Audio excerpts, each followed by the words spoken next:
My son handed me a $15,000 check and said that's more than enough for an old man like me. I'm Judge Ralph Wilson, and that was the biggest mistake of his life. Tommy thought he was stealing from some helpless retiree. What he didn't realize was that he just committed federal wire fraud against a man who spent 40 years putting people exactly like him behind bars. When I discovered he'd forged my signature and sold my $2.1 million house while I was grocery shopping, something cold settled in my chest. Not anger, something much worse. The same feeling I got when I sentenced predators who targeted the vulnerable. You see, my son made one fatal assumption. He looked at my modest lifestyle and saw weakness. He should have looked closer. Because the phone numbers in my contacts aren't for poker buddies or retirement home activities. They're for FBI agents, federal prosecutors, and judges who've been waiting their entire careers for a case this clean. I'd love to know where you're watching from, so please hit subscribe and drop your location in the comments. Let me tell you exactly how this unfolded. People see what they want to see. And what Tommy saw when he looked at his old man was failure. I live in a modest ranch house in suburban Denver. Built in 1978, 2,400 square feet, original wood paneling. I drive a 2018 Honda Civic with 67,000 miles on it. Silver. Nothing fancy. I shop at Walmart, clip coupons from the Sunday paper, and wear reading glasses I bought at the drugstore for $12.99. To Tommy, this meant I was poor. See, when I retired from the federal bench last year, I made a choice. I'd spent 4 decades in courtrooms watching what money and power did to people, how it corrupted them, made them think they were better than everyone else. So I decided to live simply, keep my feet on the ground. Remember where I came from. My federal pension is $8,200 a month. I have investments. I own this house outright. But I never flaunted it. Never needed to prove anything to anyone. Tommy saw the Honda Civic and assumed struggle. He saw the coupon clipping and assumed desperation. He saw his 73-year-old father eating dinner alone at the oak veneer kitchen table I'd had since 1985, and he saw opportunity. The disrespect started small. Text messages that went unanswered for days. Phone calls that lasted 30 seconds before he had to run to another meeting. Sorry, Dad, big deal closing. Talk later. But it escalated. 3 months ago he started suggesting I sell the house. Dad, you're rattling around in there like a pea in a can. Why don't you get something smaller, more manageable? I told him I was managing fine. 2 months ago, he brought paperwork, power of attorney documents. Just in case something happens, Dad, for emergencies. I should have known then. 40 years on the bench teaches you to read people. But this was my son, my own flesh and blood. So I signed the papers and filed them away in my brown leather briefcase from 1985. Last month the pressure got worse. He'd show up unannounced, walking through my house like he was conducting an inspection. Running his fingers along the wood paneling, shaking his head. This place is falling apart, Dad. The kitchen's from the Carter administration. The carpet's older than my BMW. His BMW. A 2023 X5 in Alpine White. $83,500. He made sure I knew the price. I'm in real estate, Dad. This is what I do. Trust me, you're sitting on a gold mine here, but the market won't wait forever. Values are peaking. We need to move now. We, like it was his decision to make. But the moment I knew things had gone too far was 2 weeks ago. I was at the grocery store using a coupon for paper towels when I overheard him on his phone in the next aisle. Yeah, the old man's finally coming around. He's scared, living alone in that big house. I think he's starting to realize he can't take care of himself anymore. He wasn't talking about me. He was talking about a business transaction. That night, I sat at my kitchen table with a cup of coffee and thought about the cases I'd handled over 4 decades. Elder abuse, financial exploitation, family members who saw aging relatives as walking ATM machines. I'd sent dozens of people to federal prison for exactly what my son was planning. But this was different. This was family. Or so I thought. Because what happened next proved that blood doesn't make you family. Respect does. And Tommy was about to learn that lesson the hard way. The phone call came on a Tuesday morning. Mr. Wilson, this is Rebecca from Mountain View Title Company. I'm calling to confirm the closing details for your property at 4712 Maple Street. We show the sale completed yesterday for $2,100,000. I set down my coffee cup. Slowly. I'm sorry, could you repeat that? The closing on your home, sir. Everything went smoothly. The funds should be in your account by end of business today. My home, sold, without my knowledge. Ma'am, I never authorized any sale. Long pause. Sir, we have all the documentation right here. Power of attorney signed by you on February 28th, authorizing Thomas Wilson to act on your behalf. The deed transfer was executed yesterday, March 15th. Is there a problem? Yes, there was a problem. A federal problem. I hung up and walked to my briefcase, pulled out the power of attorney I'd signed. The one Tommy said was just for emergencies. I read every word. Limited power of attorney for medical decisions only. Nothing about real estate. Nothing about financial transactions. Someone had forged a second document. The doorbell rang 2 hours later. Tommy stood on my porch, BMW gleaming in the driveway, holding an envelope. "Hey, Dad, got some good news for you." He handed me the envelope. Inside was a check for $15,000 and a single sheet of paper. "What's this?" "Your share, Dad. Told you that house was worth more than you thought. $2.1 million. Not bad for a place you paid $30,000 for back in the day, right?" I stared at the check. $15,000 out of $2.1 million. My share? Well, yeah. I mean, let's be realistic here. You didn't put any work into this deal. I found the buyers, handled all the negotiations, did all the paperwork. Real estate commission alone was $126,000. Then there were closing costs, title insurance, attorney fees. Plus I had to bring the property up to market standards. New carpet, fresh paint, staging. That all came out of my pocket. He was lying. I'd walked through the house that morning. Nothing had been changed. Not one thing. "Tommy, I never authorized you to sell my house." He laughed. Actually laughed. "Dad, you signed the power of attorney. I have every legal right to act in your best interest. And trust me, this was in your best interest. You'll be much happier in a nice little apartment somewhere, closer to medical facilities, easier to manage." I looked at my son. Really looked at him. Designer suit that probably cost more than most people made in a month. Rolex Submariner on his wrist. Hair perfectly styled. This wasn't my boy anymore. This was a stranger wearing my son's face. "Show me the power of attorney you used?" "What?" "The document you filed with the title company. Show it to me." He shifted his weight. For just a second I saw something flicker in his eyes. Uncertainty. "Dad, you're being paranoid. Everything's legal. Everything's legitimate. You should be thanking me. $15,000 is more money than you've seen in years. More money than I'd seen in years." This from a man who'd never asked about my finances. Never wondered how I afforded the house payments before I paid it off. Never questioned where my monthly income came from. I thought about my federal pension. $8,200 a month for the rest of my life. I thought about the investment account I'd built over 40 years of government service. 6 figures sitting in treasury bonds and blue chip stocks. But mostly, I thought about the cases. United States versus Morrison. Elder abuse and wire fraud. 18 months federal prison. United States versus Chen. Financial exploitation of a family member. 24 months federal prison. Tommy was looking at me like I was simple, like I was some confused old man who should be grateful for his generosity. "Tommy, let me ask you something. Do you know what wire fraud is?" "What?" "Wire fraud. Wire. Federal crime. Title 18, Section 1343 of the United States Code. Using electronic communications to obtain property through false pretenses." His smile faltered. "Dad, what are you talking about?" "I'm talking about forged power of attorney documents. I'm talking about fraudulent real estate transactions. I'm talking about federal crimes." He laughed again, but it sounded forced now. "Dad, you're being ridiculous. This is a legitimate business transaction. I'm trying to help you here." I stood up from my kitchen table, walked to the window, looked out at his BMW.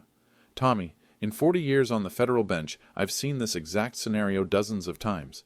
Family member exploits elderly relative, forges documents, steals property. You know how those cases always end?" He didn't answer. "Federal prison." Tommy's face went red. "Are you threatening me?" "I'm educating you." "Dad, you're losing it. This is completely legal. I have power of attorney." "Show me the document." "I don't have to show you anything." "Yes, you do." We stared at each other across my kitchen, father and son. But the respect that should have been there, the love that should have bridged any gap, was gone. In its place was something I'd seen too many times in my courtroom. The look of a criminal who thought he was smarter than the system. Tommy pulled out his phone, started scrolling. "Fine. You want to see paperwork? Here." He showed me a photo of a power of attorney document, my signature at the bottom. But this wasn't the limited medical power of attorney I'd signed. This was a general power of attorney, unlimited authority over all my financial affairs. That's not what I signed. Dad, your memory isn't what it used to be. My memory is fine. I signed a limited power of attorney for medical decisions only. This document is a forgery. Prove it. The words hung in the air between us. Prove it. Like he was daring me. Like he thought his old man was too weak, too confused, too powerless to fight back. Tommy, do you know what I did for a living? You were a judge. What kind of judge? He shrugged. I don't know. Small claims court or something. Small claims court. 40 years on the federal bench, and my own son thought I handled parking tickets and landlord disputes. Federal District Court, Tommy. United States District Court for the District of Colorado. Appointed by President Reagan in 1983. Confirmed by the Senate 96-0. I saw something change in his eyes. Not respect. Not yet. But awareness. Like he was seeing me for the first time. I've handled more wire fraud cases than you've closed real estate deals. I've sent people to federal prison for doing exactly what you just did. Exactly. Dad, you're overreacting. Am I? I walked to my briefcase, pulled out a file folder. Inside were newspaper clippings from cases I'd handled over the years. Headlines I'd saved not out of ego, but as reminders of the responsibility I'd carried. United States versus Patricia Morrison. Elder abuse and wire fraud. Defendant stole $400,000 from her grandmother using forged power of attorney. Sentenced her to 18 months federal prison. Tommy glanced at the clipping. That's different. How? She wasn't family. United States versus David Chen. Wire fraud and financial exploitation. Defendant sold his elderly father's house without authorization. Used forged documents to complete the transaction. 24 months federal prison. Tommy's face was pale now. Still different? Dad, I'm trying to help you. By stealing my house? By getting you the best possible price? With my permission? You gave me permission. Show me where. He pulled out his phone again. This time his hands were shaking slightly. Dad, I don't understand why you're being so difficult about this. Because it's my house, Tommy. My property. My life. You're an old man living alone in a house that's too big for you. That's my choice to make. Not if you're not capable of making good decisions anymore. There it was. The real argument. Not that I'd agreed to sell. Not that it was in my best interest, but that I wasn't competent to make my own decisions. In federal court, this is what we called showing your hand too early. Tommy, are you saying I'm mentally incompetent? I'm saying you're not thinking clearly. Based on what evidence? Dad, you're being paranoid. You're accusing me of crimes. That's not normal behavior. Wanting to see the legal documents used to sell my house is paranoid? The way you're going about it, yeah. I sat back down at my kitchen table, folded my hands. When you've spent 4 decades managing courtrooms, you learn the power of silence. How to let the other person talk themselves into a corner. Tommy filled the silence exactly like I knew he would. Look, Dad, I know this is hard. Change is always hard, especially at your age. But this is for the best. Trust me. I do this for a living. I know what I'm doing. What you're doing is wire fraud. What I'm doing is taking care of my father. By forging legal documents. By using the authority you gave me. I gave you medical power of attorney only. Dad, you signed a general power of attorney. I have the document. Show me the original. What? Not a photo.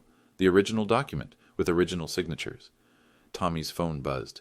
He glanced at it, and for a moment his mask slipped. I saw panic. I have to go. Client emergency. Tommy! He was already at the door. This conversation isn't over. He turned back. For a second I thought I saw my little boy. The kid who used to sit on my lap while I read bedtime stories. The teenager who called me for advice about college applications. But then his jaw set and the stranger was back. Dad, let me give you some advice. Take the $15,000. Be grateful. Don't make this harder than it has to be. Or what? Or nothing. Just don't make this harder than it has to be. He left. BMW engine roaring to life in my driveway. I sat alone in my kitchen holding a check for $15,000. Payment for a house worth $2.1 million. I thought about the cases again. All those defendants who thought they were too smart to get caught, too connected to face consequences, too family to be prosecuted. They were all wrong. I picked up my phone and dialed a number I hadn't called in months. Judge Hayes? It's Bill Wilson. I need some advice. Patricia Hayes answered on the second ring. Bill, how's retirement treating you? It's been interesting, Pat. Patricia Hayes, Chief Judge of the United States District Court for the District of Colorado. We'd worked together for 15 years before I retired. She knew my reputation. She knew my work. Everything okay? You sound stressed. I've got a family situation, legal implications. I could use a neutral perspective. Of course. What's going on? I told her everything. The forged power of attorney, the unauthorized sale, Tommy's attitude, the $15,000 check sitting on my kitchen table. Long silence when I finished. Bill, you know what this sounds like, right? Wire fraud, elder abuse, federal jurisdiction. Exactly. Have you contacted the FBI? Not yet. I wanted to talk to you first. Bill, I have to ask, are you sure about the documents? Are you sure you didn't sign a general power of attorney? That's why I trusted Pat. 40 years of friendship, and she still asked the hard questions. Made sure I wasn't confused, wasn't mistaken, wasn't seeing conspiracies where none existed. I'm sure. I have the original document I signed. Limited medical power of attorney only. What Tommy used was forged. Okay, then you need to file a complaint with the FBI Financial Crimes Division. This is federal wire fraud, plain and simple. Pat, he's my son. Bill, he's a criminal. Hard words. True words. Let me make some calls, she said. Susan Miller is heading up financial crimes now. Remember her? She prosecuted the Morrison case for you back in '06. I remembered. Agent Susan Miller, sharp as a razor. Relentless when she got her teeth into a case. I'll have her call you. Bill? Yeah? I'm sorry, I know this isn't easy. After I hung up, I walked around my house. Really looked at it. The wood paneling Tommy mocked. The kitchen, he said, was from the Carter administration. The carpet he called ancient. This was my home. The place where I'd raised my son after his mother died.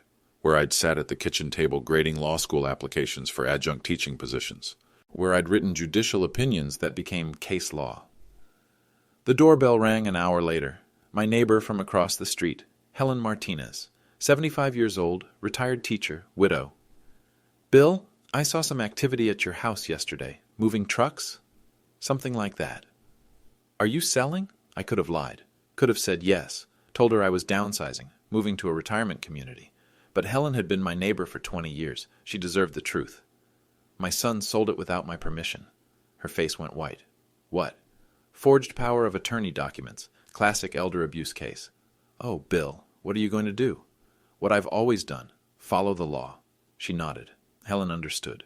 She'd seen enough in her teaching career to know that family didn't always mean loyalty, that blood didn't always mean protection. If you need anything, she said, character references, witness testimony, whatever. Thank you. After she left, I thought about the network I'd built over 4 decades. Federal judges across the country, FBI agents I'd worked with on major cases, prosecutors who'd argued before my bench, defense attorneys who'd earned my respect through competent representation. Tommy thought I was powerless because I clipped coupons and drove a Honda Civic. He had no idea who he was dealing with. My phone rang at 6 p.m. Unknown number. Judge Wilson? This is Agent Susan Miller, FBI Financial Crimes Division. Judge Hayes asked me to call you. Agent Miller, I remember you from the Morrison case. Yes, sir. Outstanding work on that prosecution. Judge Hayes briefed me on your situation. I'd like to meet with you tomorrow to discuss filing a formal complaint. Of course. Sir, I have to ask, are you prepared for what this might mean? If we find evidence of federal crimes, we'll have to pursue prosecution, even against family members. I thought about Tommy's face when he handed me that check, the contempt in his voice when he called me an old man, the way he'd dismissed 40 years of federal service as small claims court. Agent Miller, justice doesn't care about family relationships. No, sir, it doesn't. What do you need from me? All original documents, bank records, timeline of events. Any recordings or written communications? Recordings. I thought about my phone. Most smartphones automatically backed up call logs to the cloud. Photos, texts, everything. I'll have everything ready. Judge Wilson, off the record? Yes. I've been working financial crimes for 12 years. Elder abuse cases are the worst. When it's family, it's always the worst. But you're not some confused elderly victim. You're a federal judge with 4 decades of experience. This case is going to be different. How so? Your son picked the wrong target. After she hung up, I sat in my kitchen with a cup of coffee and my briefcase. Started pulling out documents, federal pension records, investment statements, the original power of attorney I'd signed. Tommy thought he was dealing with a weak old man who'd be grateful for $15,000. He was about to learn the difference between a victim and a federal judge. The next morning, Agent Miller arrived at 8 a.m. sharp. Black SUV, federal plates, the works. She was exactly as I remembered from the Morrison case. Mid-40s, sharp suit, no-nonsense attitude. Judge Wilson, thank you for agreeing to meet. Agent Miller, please, come in. She set a briefcase on my kitchen table, pulled out recording equipment, legal pads, evidence bags. I've reviewed Judge Hayes' notes from your conversation. Before we proceed, I need to confirm a few details. Of course. You signed a limited power of attorney for medical decisions only on February 28th of this year? Correct. But your house was sold using a general power of attorney with unlimited financial authority. Correct. And you never signed such a document? Never. She opened an evidence bag. I'll need the original limited power of attorney for handwriting analysis. I handed her the document from my briefcase. She examined it carefully, then sealed it in the evidence bag. Judge Wilson, I need to ask about your mental state. Any memory issues, confusion, medication that might affect your recall? Standard questions. She had to ask them for the record. Agent Miller, I'm 73 years old. My mind is as sharp as it was when I was sentencing criminals in your cases. She smiled. Yes, sir, I believe that. But I have to ask for the record. I understand. Tell me about your son's business. What do you know about his real estate company? Wilson & Associates Luxury Properties, downtown Denver office, high-end residential sales. Any idea of his financial situation? He drives an $83,000 BMW, wears designer suits, lives in a penthouse downtown, but I don't know his actual income or debt situation. She made notes. Has he ever asked you for money before? Never directly, but he's been pressuring me to sell the house for months. Why? He claimed I couldn't take care of myself, said the house was too big for an old man. But you're managing fine. Perfectly fine. My phone buzzed. Text message from Tommy. Dad, hope you're feeling better today. Sometimes stress makes us say things we don't mean. Let's have lunch tomorrow and put this behind us. I showed the message to Agent Miller. She photographed it with her phone. Interesting timing, she said. How so? He's trying to normalize the situation, make it seem like yesterday was just a misunderstanding. The doorbell rang. Through the window I could see Helen Martinez on my porch. She was holding her phone. Excuse me, I told Agent Miller. I opened the door. Helen looked agitated. Bill, you need to see this. She showed me her phone. Instagram. Tommy's account. The post showed him standing in front of his BMW, champagne glass raised, big smile. The caption read, "Just closed the biggest deal of my career." Sometimes you have to make tough decisions for family, but it all worked out. Thanks, Dad. #real estate, #family first, #big deals, #Denver real estate, #success. The comments were worse. Way to take care of the old man. Smart move getting him out of that old house. Bet he's grateful you handled everything for him. Finally, someone with the guts to do what's best for aging parents. I felt something cold settle in my stomach. Not anger, not hurt. Something harder, more final. Agent Miller appeared beside me, looked at the phone. Judge Wilson, I need screenshots of this. While she worked, I read the post again. Thanks, Dad, like I'd agreed to this, like I was grateful, like this was some heartwarming story of a son caring for his elderly father. The timestamp showed the post was made 3 hours after he left my house yesterday. 3 hours after I'd accused him of wire fraud. He wasn't just stealing my house. He was stealing my narrative. Agent Miller, how public is this investigation going to be? Depends on what we find. But federal wire fraud cases are public record once charges are filed. I thought about Tommy's Instagram followers, his real estate clients, his business partners, all of them seeing this post, thinking he was a devoted son, helping his confused father. Judge Wilson, are you having second thoughts? No, I'm having clarity. My phone rang. Tommy. Agent Miller nodded. I answered on speaker. Hey, Dad. Got your message yesterday loud and clear. I know you're upset about the house situation, but I think once you calm down, you'll see I did the right thing. Tommy, I never sent you a message. Your whole angry rant about federal crimes and wire fraud. Look, I get it. Change is scary, but Dad, you're not thinking clearly about this. Agent Miller was recording everything. I'm thinking very clearly. Are you? Because Helen Martinez called me this morning. Said there was an FBI car in your driveway. Dad, please tell me you didn't actually call the FBI over a family disagreement. Family disagreement. $2.1 million in stolen property was a family disagreement. I called them because you committed federal crimes. Dad, this is embarrassing. For both of us. I'm trying to run a business here. I have clients, investors, partners. When they hear that my own father called the FBI on me over a legitimate real estate transaction. Legitimate? Yes, legitimate. I have power of attorney. Everything I did was legal. Agent Miller held up a note. Keep him talking. Tommy, show me the original power of attorney document. I already showed you. A photo on your phone. I want to see the original. Dad, I don't have time for this paranoid nonsense. Then we have a problem. We already have a problem.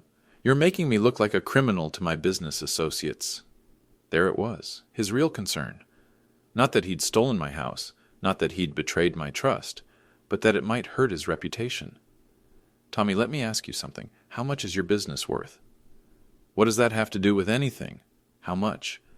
I don't know. Couple million in annual sales. And how much did you make off selling my house? Silence. Tommy? Dad, we've been through this. No, we haven't. How much commission did you make?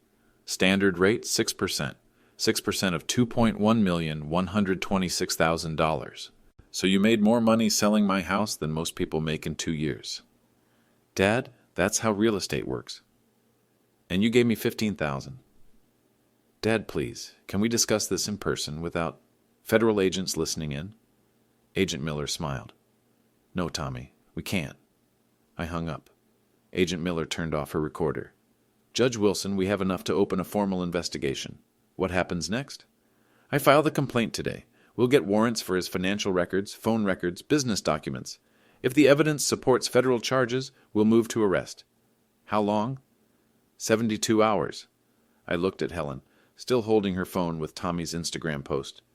My neighbor of 20 years, seeing her friend publicly humiliated by his own son. Agent Miller, there's one more thing. Yes? I want this investigation to be as public as the crime. Agent Miller's investigation moved faster than I expected. By Thursday afternoon, she called with an update. Judge Wilson, we have a problem. A good problem. What do you mean? Your son's real estate company is under investigation by 3 different agencies.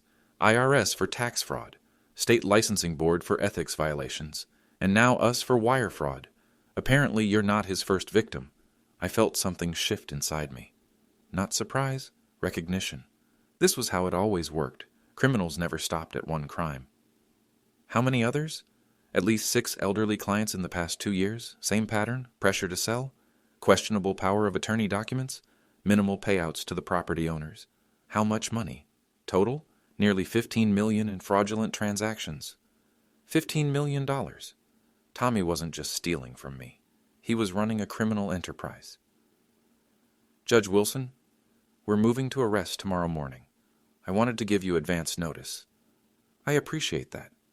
Sir, there's one more thing. The arrest will be public. Media attention is likely, given your background and the scope of the crimes. I understand. After she hung up, I sat in my kitchen and thought about the boy I'd raised. The teenager who'd worked summers at the courthouse, filing papers and running errands. The young man who'd graduated from college with a business degree and dreams of success. Somewhere along the way, dreams had become schemes. Success had become exploitation. My son had become a criminal. The phone rang again. Judge Hayes. Bill, Susan Miller briefed me on the investigation. Are you okay? I'm fine, Pat. No, you're not. This is your son. This is justice. It can be both. I thought about that. Justice and heartbreak. Law and family. The oath I'd taken 40 years ago to uphold the Constitution and protect the innocent. Pat, how many cases did we handle together? Elder abuse, financial exploitation, family fraud. Dozens. Do you remember what I always said about family crimes? That they were the worst, because the victims trusted the perpetrators. And what did I always tell victims who didn't want to prosecute family members? That love without accountability isn't love. It's enabling. Tommy needed accountability 20 years ago. Maybe if I'd given it to him then, we wouldn't be here now. Friday morning, 6 a.m., my phone rang. Unknown number. Dad? Tommy's voice was different. Scared. Quiet. Tommy. Dad, I need you to call off the FBI. I can't do that. Yes, you can. Tell them it was a misunderstanding. Tell them you agreed to the sale. I didn't agree to the sale. Dad, please. They're going to arrest me. You committed federal crimes, Tommy. I'm your son. Yes, you are. Silence. Then, Dad, my business is ruined. My reputation is destroyed. My investors are pulling out. I'm going to lose everything. You should have thought about that before you forged my signature. Dad, I'm begging you. I closed my eyes. Heard the little boy who used to crawl into my lap when he had nightmares. The teenager who called me after his first heartbreak. The young man who hugged me at his college graduation and said I was his hero. Tommy, do you know what I regret most about raising you? What? I never taught you that actions have consequences. Dad, please. Every time you got in trouble, I fixed it. Every time you made a mistake, I covered for you. Every time you hurt someone, I made excuses. Dad, I thought I was protecting you. I was destroying you. Dad, they're going to put me in prison. Yes, they are. For how long? I thought about the federal sentencing guidelines. Wire fraud, elder abuse, criminal enterprise, multiple victims. 5 to 7 years if you plead guilty, 10 to 15 if you go to trial. He started crying then. Not the manipulative tears of a con man caught in the act. Real tears. The sound of a man finally understanding the gravity of his situation. Dad, I'm sorry. I know you are. I never meant for it to go this far. Yes, you did. You planned every step. You researched power of attorney laws. You found vulnerable victims. You built a system to exploit elderly people. I just needed money for the business. Tommy, you made over $2 million in the past 2 years from these fraudulent sales. This wasn't about need. This was about greed. Silence. Dad, what do?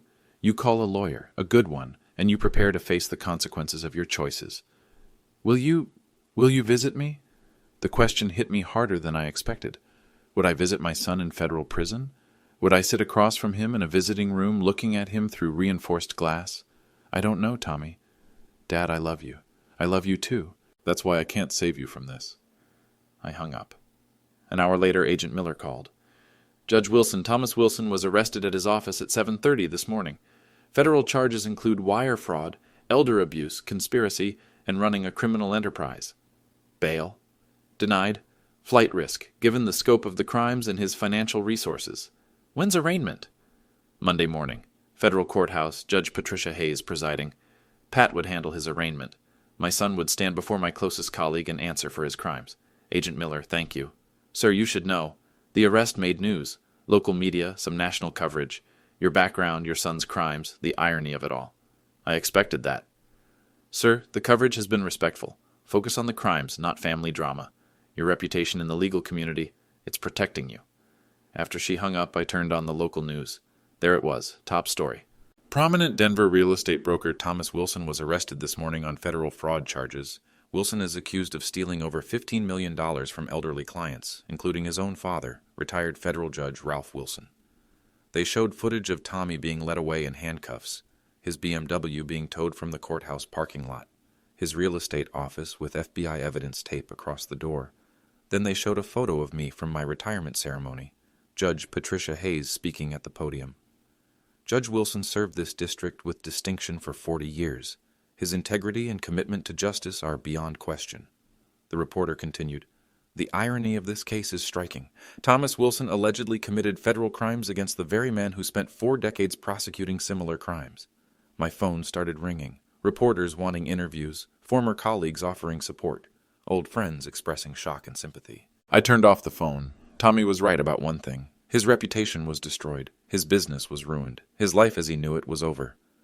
But for the first time in years, I felt like I'd done my job as a father. Sometimes love looks like accountability. Sometimes justice starts at home. Monday morning arraignment, federal courthouse downtown. I hadn't been inside this building since my retirement ceremony 8 months ago. Security recognized me immediately. Judge Wilson, good to see you, sir. I nodded and walked through the metal detector, took the elevator to the 3rd floor. Courtroom where I'd presided for 15 years before moving to the larger ceremonial courtroom for my final decade. The hallway was packed. Media, court watchers, other victims of Tommy's schemes. I recognized Mrs. Patricia Coleman, 82 years old, who'd lost her family farm to Tommy's fraudulent real estate deal last year. She saw me and walked over. Judge Wilson? Mrs. Coleman! I wanted to thank you. If you hadn't come forward, we never would have known we could fight back. Mrs. Coleman, I'm sorry for what my son did to you. Your son made his own choices. You made yours. That takes courage. Agent Miller appeared beside me.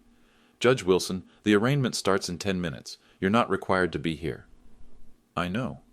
It's going to be difficult. I've been in this courtroom 1,000 times. I know how it works. What I didn't know was how it would feel to be on this side of the bar, not on the bench dispensing justice, not at the prosecutor's table seeking justice, but in the gallery watching justice unfold for my own son. The bailiff called the court to order. All rise for the Honorable Judge Patricia Hayes. Pat entered in her black robes, carrying herself with the dignity I remembered from our years working together. She looked directly at me for just a moment, a slight nod of acknowledgement. Please be seated. We're here for arraignment in the matter of United States versus Thomas Wilson, case number 24-CR-8891. Tommy entered through the defendant's door. Orange jail jumpsuit, handcuffs, hair uncombed, face unshaven. This wasn't the confident real estate mogul who'd handed me a $15,000 check 6 days ago.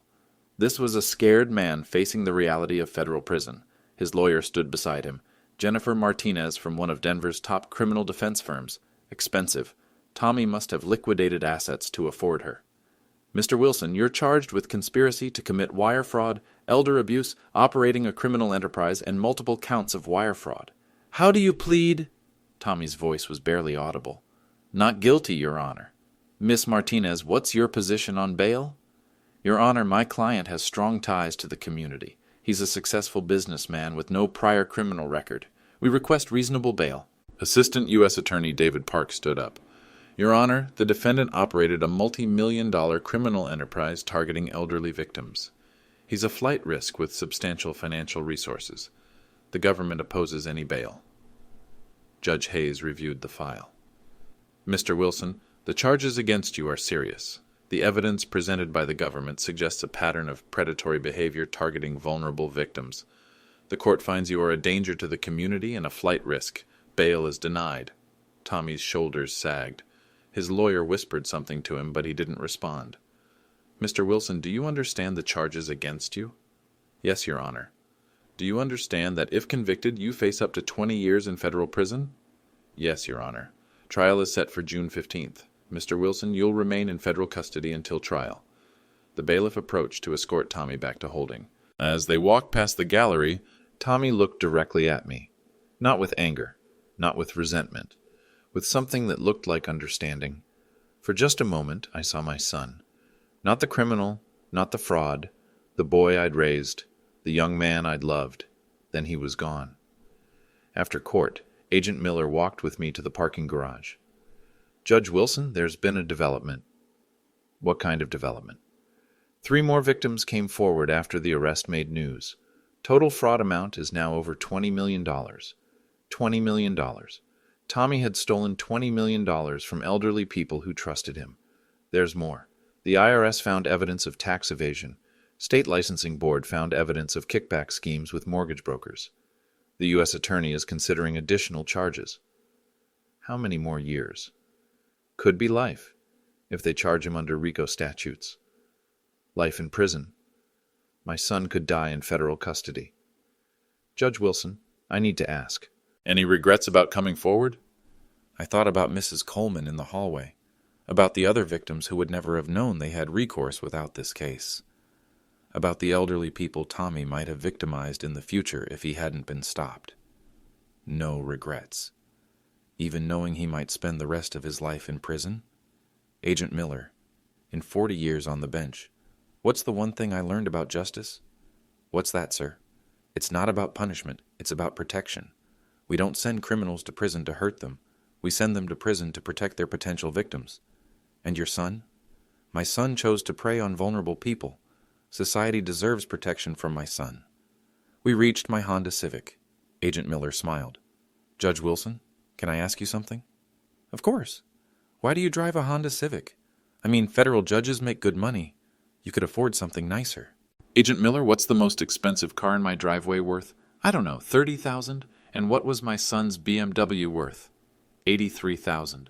Which one of us was stealing money from elderly people? She laughed. Point taken.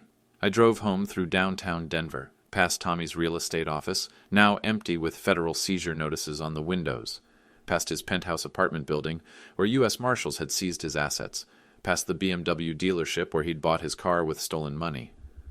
At home, I sat at my kitchen table with the mail, bills, pension check, letter from the title company asking about the fraudulent sale of my house. The house was mine again. Federal court had voided the sale immediately upon Tommy's arrest. The buyers were understanding. They'd been victims too, purchasing property through fraudulent means. But I wasn't the same man who'd lived here a week ago. Tommy had been right about one thing.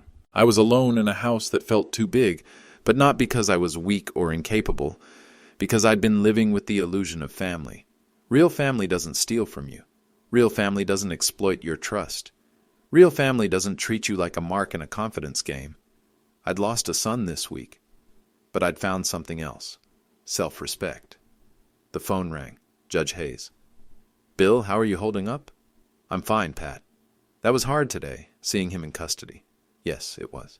Any second thoughts? None. Bill, you know this isn't your fault, right? I know. And you know you did the right thing? I know that too. Okay, just checking. After she hung up, I made myself dinner, sat at my kitchen table, looked around my house, my home. Tommy was in federal custody tonight, probably lying on a narrow bunk in a concrete cell, thinking about the choices that led him there. I was free, in my own home, having made the hardest choice of my life. But the right choice. Justice doesn't care about family relationships. Sometimes that's the most important lesson a father can teach his son. 3 months later, Jennifer Martinez called with a plea offer. Judge Wilson, I wanted to discuss this with you personally before my client makes his decision. I appreciate that, Miss Martinez, but I'm not the prosecutor. I'm just a victim. You're not just any victim, sir. Your opinion carries weight with the U.S. Attorney's Office. The plea offer was substantial. Tommy would plead guilty to conspiracy, wire fraud, and elder abuse. 15 years in federal prison, full restitution to all victims, forfeiture of all assets. What's your recommendation to your client? Take the deal. If this goes to trial, he's looking at life without parole under RICO statutes. Life without parole. My son would never leave federal prison. Miss Martinez, has Tommy expressed any remorse for his victims?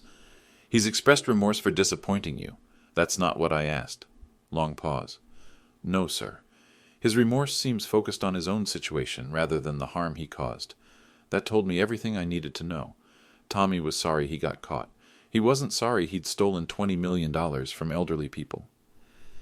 Miss Martinez, I won't advocate for or against any particular sentence. That's between your client and the justice system. I understand. Judge Wilson, may I ask you something? Of course. Do you want to see your son before he's transferred to federal prison? The question I'd been avoiding for months.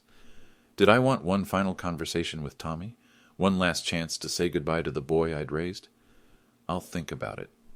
Tommy took the plea deal. 15 years in federal prison. No possibility of parole. He'd be 50 years old when he got out, if he got out. The sentencing hearing was packed. Media attention had grown as more victims came forward. Tommy's criminal enterprise had stretched across 3 states, targeting elderly people with assets worth stealing. U.S. Attorney David Park read the impact statements from victims. Mrs. Coleman, who'd lost her family farm. Robert Ralphs, who'd lost his retirement savings. Sarah Mitchell, who'd lost the home her late husband built with his own hands. 23 victims in total. Over $22 million stolen. When it was time for Tommy's statement, he stood slowly, looked directly at me in the gallery. Your Honor, I want to apologize to the victims of my crimes. I betrayed their trust. I stole their security. I caused pain that can't be measured in dollars. Good words, scripted by his lawyer, but good words. I also want to apologize to my father. Judge Ralph Wilson taught me right from wrong. He showed me what integrity looks like. I dishonored everything he tried to teach me. He paused, took a breath. But mostly I want to thank my father for doing what he taught me to do my whole life. The right thing, even when it's hard. Judge Hayes imposed the 15-year sentence. Tommy was led away in shackles. As he passed my row, he mouthed 2 words. Thank you. After the hearing, Agent Miller found me in the hallway. Judge Wilson, what's next for you? I'm not sure. Have you thought about victim advocacy, speaking to elder groups about financial fraud? I hadn't thought about it, but maybe that was what I needed. A way to turn this experience into something useful. The Colorado Bar Association called, she continued. They want you to chair a committee on elder abuse prevention. I'll consider it. Judge Wilson, you saved a lot of people by coming forward. Tommy's operation would have continued for years if you hadn't stopped it. I drove home through Denver for the last time. Tomorrow, I was moving to a smaller place. A condominium downtown, closer to the courthouse and the law school where I'd accepted a part-time teaching position. The house was too big. Not because I was old or incapable, but because it held too many memories of a son who'd never really existed. The Tommy I'd raised was a fiction. The real Tommy was the one who'd stolen from elderly people and felt no remorse. That night, I packed my federal pension awards, my judicial commendations, the photos from my swearing-in ceremony, the gavel from my final case. But I left behind the family photos, the pictures of Tommy's graduation, his real estate license ceremony, his business success celebrations. Those were pictures of a lie. At my new condo, I set up a small office, put my law books on the shelves, hung my judicial certificates on the wall. On my desk, I placed one photo, Justice herself, blindfolded, holding scales in one hand, a sword in the other. Justice doesn't care about family relationships. Sometimes that's the most important truth in the world. Tommy was serving his time. 23 victims were getting restitution. Elderly people across Colorado were safer because one criminal enterprise had been shut down. I'd lost a son, but I'd kept my integrity. In the end, that was what mattered. 2 years later, I got a letter from federal prison. Tommy's handwriting on the envelope. I almost threw it away unopened. But curiosity won. Dad, I know you probably don't want to hear from me. I understand why. I've had 2 years to think about what I did. Not just to you, but to all those people who trusted me. I stole more than money. I stole their sense of security, their faith in people, their peace of mind. I know now what I couldn't see then. I was a predator. I targeted vulnerable people, and I felt justified doing it. That's not normal. That's not okay. That's evil. Evil. Tommy had never used that word before, never applied it to himself. I'm getting counseling here, trying to understand how I became someone who could look at elderly people and see opportunities instead of human beings. I don't expect forgiveness. I don't deserve it. But I wanted you to know that I finally understand what you tried to teach me my whole life. Actions have consequences, and sometimes the consequence is losing everything that matters. I heard about your work with the Elder Abuse Prevention Committee. I heard about your teaching at the law school. I'm proud of you, Dad. You took the worst thing I ever did and turned it into something that helps people. That's who you are. That's who you always were. I don't expect you to write back. I don't expect you to visit. I hurt you in ways that can't be fixed. But I wanted you to know that your son is learning to be the man you tried to raise. It just took federal prison to teach me what a loving father couldn't. I love you, Dad. Thank you for stopping me. I read the letter 3 times, then I filed it away in my desk drawer. Tommy would serve 13 more years. He'd be 51 when he got out. Maybe he'd learn something in prison. Maybe he'd become someone worthy of a second chance. But that wasn't my decision to make anymore. My phone rang. Mrs. Coleman. She called every few months now, usually with questions about financial security or news about other elder abuse cases. Judge Wilson, I wanted to thank you again. Mrs. Coleman, you don't need to keep thanking me. Yes, I do. You gave me my dignity back. You showed me that being old doesn't mean being powerless. That's what this had always been about. Not revenge, not punishment, but dignity, respect. The right to be treated as a human being instead of a target. Mrs. Coleman, you were never powerless. You just needed someone to show you where the power was. And you did that. After she hung up, I sat in my office and looked out at downtown Denver. Tommy was in federal prison. I was in my new life. We'd both learned something about consequences. The difference was I'd learned it in time to matter. If you've ever felt invisible because of your age, remember this. Quiet strength isn't weakness. It's wisdom waiting for the right moment to reveal itself. And sometimes that moment changes everything.